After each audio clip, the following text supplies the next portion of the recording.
নমস্কার বন্ধুরা, কেমন আছেন? আশা করছি সবাই ভালো আছেন। বন্ধুরা, ক্রয়কৃত অভিনন্দনে সরকারের বৈধতা পাওয়ার চেষ্টা হাস্যকর, জানালো রিজভী।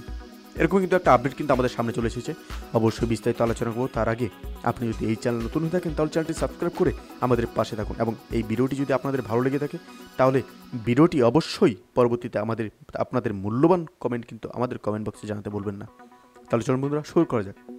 লুটের টাকায় ক্রয়কৃত অভিনন্দনের মাধ্যমে সরকারের বৈধতা পাওয়ার চেষ্টা বড় হাস্যকর বলে মন্তব্য করেছেন বিএনপির সিনিয়র যুগ্ম মহাসচিব রুহুল কবির রিজভী।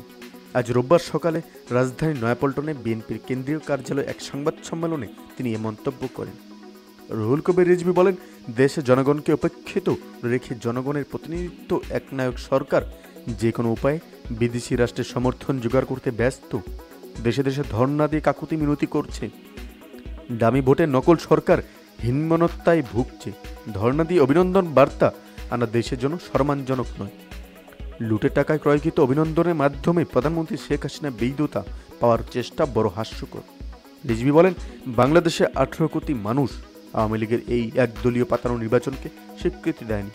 ভোট কেন্দ্রে না যাওয়াটাই সেটির প্রমাণ।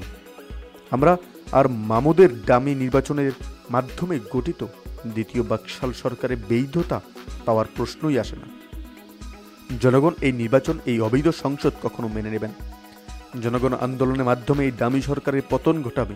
রিজভী বলেন, বাজার দরে ভয়াবহ অবস্থা, সম্ভবত প্রতারণার দামি ভোট বর্জনের কারণে জনগণকে শায়েস্তা করতে নির্বাচনের পরই দেশের মানুষকে ঘুষখোর, মুনাফাখোর, দুর্নীতিবাজ, সিন্ডিকেট ব্যবসায়ীদের হাতে নতুন করে সমর্পণ করেছেন শেখ হাসিনা। দামি সরকারের শপথের পরদিনই চাল সহ কিছু নিত্য পণ্যের দাম হঠাৎ লাফিয়ে লাফিয়ে বাড়তে শুরু করা অভিসন্ধি প্রসূত।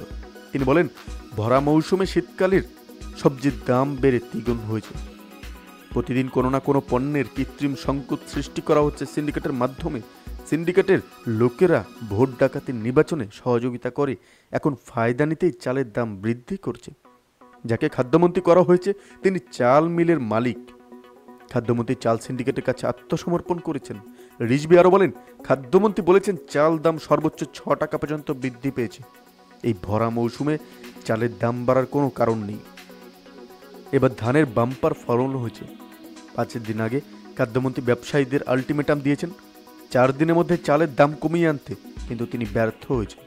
বাজারে দায়সারা তদারকির নামে চুনোপুটি ধরতে ব্যস্ত প্রশাসন। রাঘব বোয়ালিরা ধরাছোঁয়ার বাইরে। বাস্তবতা হলো কোনো চেষ্টাই কাজ হবে না। ব্যবসায়ীদের সিন্ডিকেট ভাঙবে না। দামি সংসদে প্রায় সবাই ব্যবসায়ী, মজুতদার, মিল মালিক, লাইসেন্সধারী ব্যবসায়ী, লাইসেন্সবিহীন ব্যবসায়ী, সব লোকেরা সরকারের লোক।